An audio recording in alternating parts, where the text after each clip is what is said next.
Welcome to the Virtual Shift, a show looking at the seismic changes happening in healthcare with virtual care at the epicenter. Join me and my guests as we look at key cultural and policy shifts impacting how providers, payers, and patients connect, as well as how care is being reimagined both for today and the future.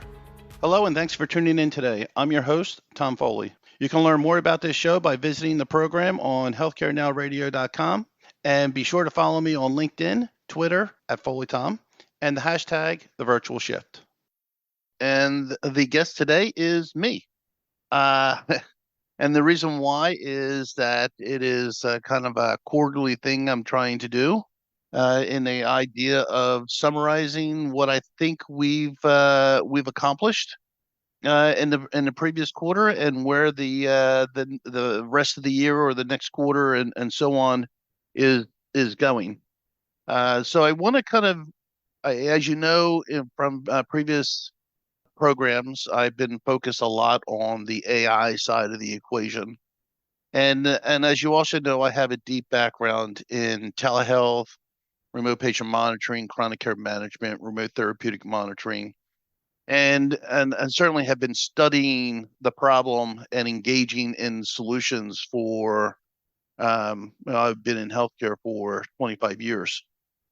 So I wanted to talk a little bit about where I see AI addressing a significant gap in today's engagement model.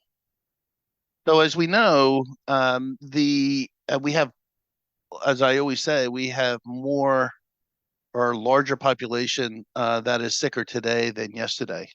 Older, ager, sicker population, coupled with less doctors and nurses to actually treat that population.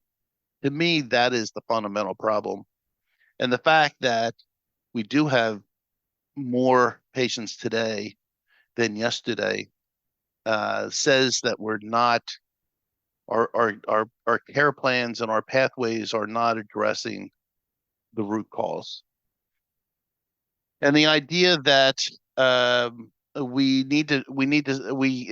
change doesn't change unless we change. Or let me say that differently, change doesn't occur unless we change.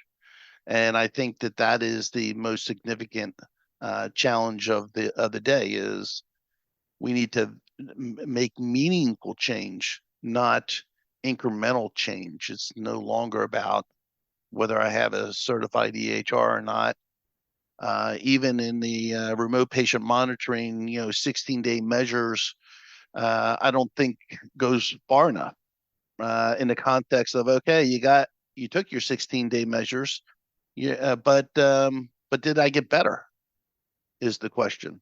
It's about the path to wellness, not the path to treatments. And even in remote therapeutic monitoring, the same thing.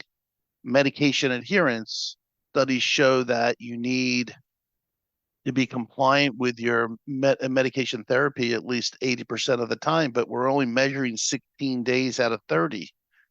So I don't think the problem goes far enough in that context. So yeah, you even if you took your meds 16 days out of 30, I get reimbursed, but did the patient actually get better?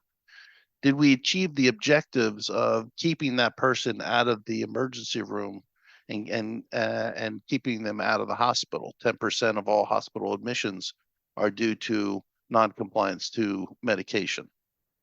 So I think we need to look at the idea as well in telehealth. Just because you feel like you need to speak to a doctor doesn't mean you have to speak to a doctor. And here's the reason why, is that today's model, every time I, as a consumer or member or patient, need to ask a question, most times now, even through a patient portal, you ask a question, you're going to get charged. And I think that's the wrong model. And so even with telehealth, I might have urgent care, but there is significant data out there now that patients and consumers are looking for self-guided management. And I think that's where AI actually comes into play. So let me read some statistics on that particular front, just the demographics, and you can see how the shift is starting to occur. In the idea that 18 to 44, age 44, 75 to 85% prefer a digital and self-guided chronic disease management approach. From age 45 to 64, 60 to 70% are open to self-management, especially with trusted provider oversight, and that's very key. And I would agree. And 65 and older, which is your Medicare population, 40 to 55% prefer traditional doctor-directed care, but open to home monitoring. Um, and interesting statistic: Medicaid low-income residents, 55 to 65% is prefer self-management, especially if the tools are free or integrated into care programs. Those are the very real numbers to look at as to how are we going to get patients to engage in um, in their path to wellness. Healthcare. With that said, healthcare delivery in and of itself is fundamentally an information exchange business. I'm not a provider, but hypothetically, I am the provider. I am very well trained on the human body and being able to diagnose different situations. And I go to those, and as a patient, they go to that provider to seek guidance. A provider really can't change healthcare. Change the wellness of a patient. They could prescribe, but they really are powerless in the context of whether or not I actually take that medication. Healthcare does not healthcare or delivery of care and guidance that takes place in the office. But if I'm the average Medicare patient, as I've often reiterated here on this program, average Medicare patient, 5 chronic conditions, 9 different doctors in a given year, I only spend 15 hours in front of that doctor, all of my doctors in a given year. The biggest question relative to our ability to influence and adopt change and behavioral change is what happens that other 8,745 hours. That is really where wellness takes place, and it is unattended by a doctor. And I think that that's really where the patients need the most guidance and seek the most assistance. And often they rely on the internet, frankly. Um, the first, back in not too long ago in the mid 90s, when the internet started to appear, they started to use the internet to seek medical and consumer knowledge. And I would refer to that as the initial and first digital front door. But that, as we all know, the internet is not the place where truth can be found. Maybe sometimes, but not all times. And that is really the difference. The source of guidance needs to be credible, trusted, and relied upon in order for it to actually be beneficial to any particular patients. So the new digital front door actually may just be AI, artificial intelligence. AI in the context of not better processing claims and the clinical decision support from a physician's perspective. If we truly want to empower patients, then the patient needs to be given a tool. And it's not a patient portal. It is something that they can refer to for credible and actionable guidance. Um, and but at the same time, being given the option to ultimately see a doctor. So, uh, so that's where AI comes into place. And let's look at AI in the context of a health assistant. It's in your pocket. You can click on it when you want it. It can actually remind you what things you need to do. It is a personalized and contextualized platform where if you can go and provide all of your medical history, record it there, um, previous complaints, allergies, medications, history of your chronic conditions, storing your vitals. These are all critical pieces of information. And I might even say with access to a QHIN, it can pull in other pieces of information that the patient may not have provided in a very credible way, so that the AI acts based on what it knows about you and based on the credible content and knowledge it has been fed in order to provide you the best guidance possible. So when you're thinking about taking a different medication, or an over-the-counter medication, maybe you want to ask that AI health assistant, is that is that possible, or is that harmful to me? Because the ability to ask that question in context of your person, your history, and being able to contextualize that is absolutely critical.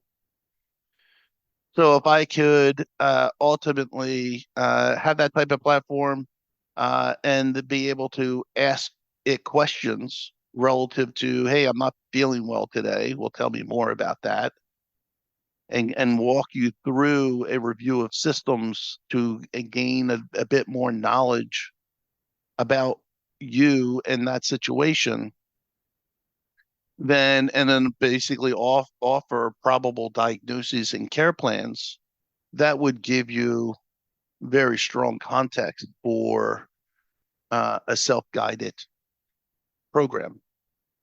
You have to ultimately decide, okay, if you do get four probable diagnoses, which one is it?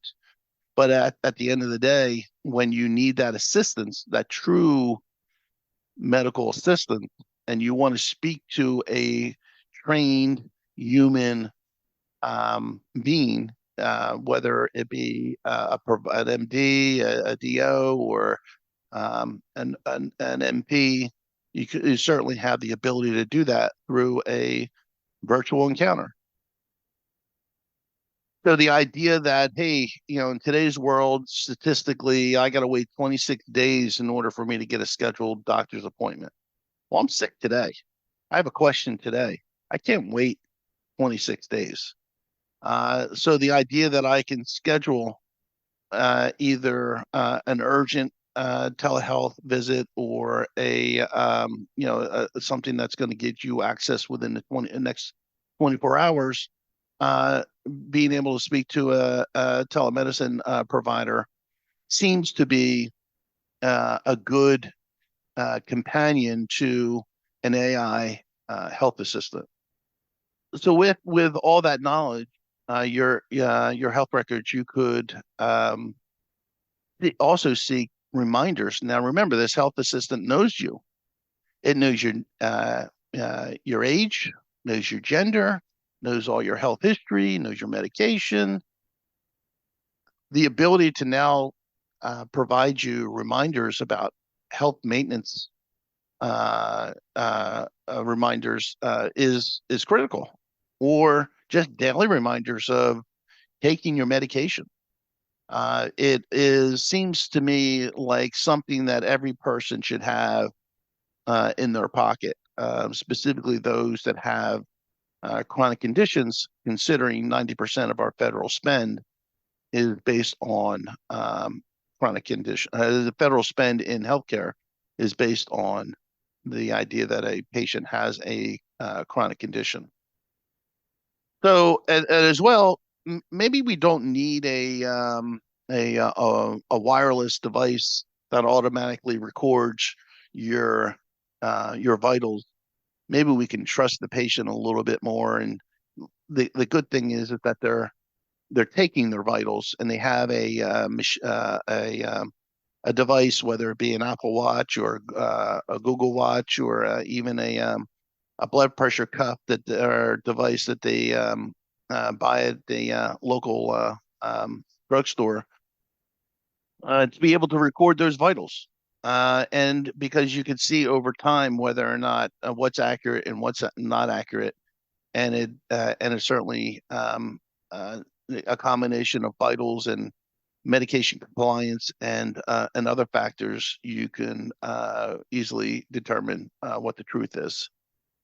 So let's not fear the idea that the patient entered the information directly versus having it come in through a wireless means. So, and that's the power of AI. It really truly is transforming the delivery of care. It allows for the patient to be empowered, and it allows for um, those important elements that a patient needs without fear of having to be billed. And I think that's where the Medicaid patients were coming into play here, and their feedback in this demographic study. Again, 55 to 65% would prefer tools that are free and integrated into the care programs. And I think that that's exactly what AI can do. So the idea that AI being free, and there are models out there, and you only pay, or the insurance carrier pays when they see a provider, I think that fits right in line with what consumers are expecting, specifically now with co-pays in and of itself being an inhibitor to access to care. So when we talk about all this, again, access, not only access now to care, but getting that immediacy and getting guidance and allowing you to be empowered to decide. The key, obviously, here is that your AI platform is trusted and knowledgeable about you and no one else. So so there was a couple things that came out of so think about it from the perspective of a payer offering an AI type platform, the dollars that it could save, because the AI in and of itself, hypothetically, if it does go through a review of systems before they see a doctor, and it does produce a SOAP note, I could shave. Well, CMS says that a 99213 is the most used code out there. That's a 20-minute provider engagement. Let me do my own intake through an AI engine, and I could shave 10 minutes off of that time. Think of the dollars that could be saved just by the use of AI and telemedicine. And the doctor already has the note. Certainly, the note could be enhanced, but has the genesis of the complaint, and can move a bit faster into that patient engagement. Again, the patient has a better experience, and the provider can leverage their time more effectively versus fingers on a keyboard in an EHR to record that SOAP note and more. And the payer save dollars as well, substantial dollars. It's almost a fiduciary responsibility of every payer to look at this AI health assistant because it can save that much money. And maybe we would see a trend in a reduction of premiums. Who knows? But at the end of the day, the patient's experience is that much better.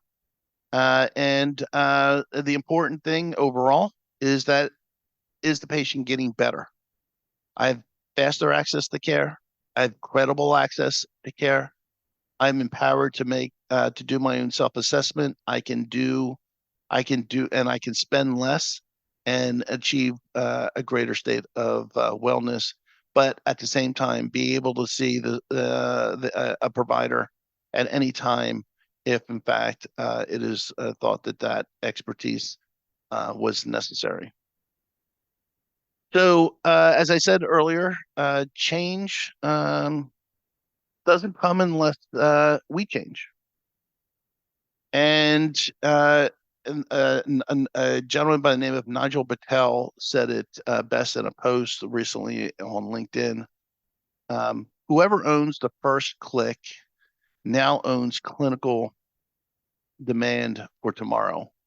And that's the difference in this, how AI, being the next gen digital front door, is going to change healthcare. It's not and should not be, let me wait 26 days in order to get to the door of the doctor's office, but how do I quickly get to my digital front door with someone that knows me and can assist me in guidance without the cost associated with current models of delivery of care. So health IT is no longer about a certified EHR. It's no longer about a regional HIE. It really is now centered on a trusted AI health assistant that will decide every will decide every patient journey. And with that, I will close the discussion. Feel free to reach out to me. I can be reached at tom.foley@doctronic.ai, or reach out to me on LinkedIn. I'm certainly a large network, and feel free to reach out. With that, have a great day. That's today's shift. I appreciate the audience taking the time to tune in. If you missed part of today's episode, you can tune back in at the healthcarenowradio.com at the same time, 11 a.m. or 7 p.m. Eastern throughout the week. And be sure to check out the program page at thevirtualshift.co. As well, remember to follow me on LinkedIn, Twitter at FoleyTom, and follow the show's hashtag, The Virtual Shift. I'm Tom Foley. Until the next shift.